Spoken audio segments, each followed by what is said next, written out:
এই ভিডিওটা মূলত ট্রাইব্যুনাল কোর্ট নিয়ে। অনেক জায়গায় অনেক পাড়ায় পাড়ায় এনজিও বা বিভিন্ন সংস্থা এসআইআরের যাদের ডিলিট হয়ে গেছে অ্যাডজুডিকেশনে তাদের ডকুমেন্টস কালেক্ট করছে। ওনারা কী করছেন সেটা আমি জানি না, কিন্তু এখানে প্রসেসটা হলো, আগে জেনে নিই ট্রাইব্যুনাল কোর্টটা কী।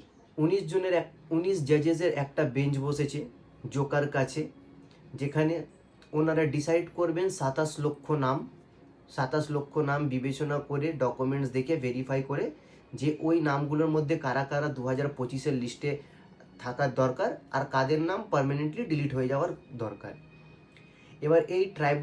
এবার আপনি যদি কোর্টে যান বা যে সংস্থা বা এনজিও এরা যে ডকুমেন্টস নিয়ে জেনারেলি কোর্টে যাবে, তো আপনি পার্সোনালিও কোর্টে যেতে পারেন, কিন্তু কোর্টে গিয়ে কি কাজ হবে?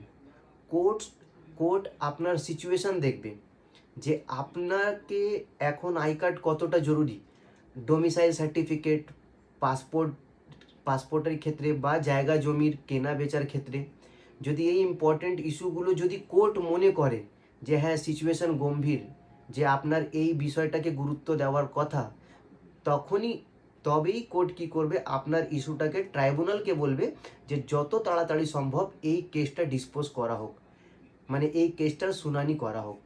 কোর্টের এর থেকে বেশি আর কোনো কাজ নেই আপাতত। কোর্ট কোনো নাম লিস্টে নিয়ে আসা বা নাম বাদ দেওয়ার কাজ কোর্ট থেকে কিছুই হচ্ছে না। যা হচ্ছে সব কটা কিন্তু ট্রাইব্যুনাল কোর্ট থেকে হচ্ছে। বাকি আপনাদের যদি কিছু জিজ্ঞাসা করা থাকে ভোটার আইডেন্টিটি কার্ড সংক্রান্ত বা সেন্সাস সংক্রান্ত, আপনারা জিজ্ঞেস করতে পারেন।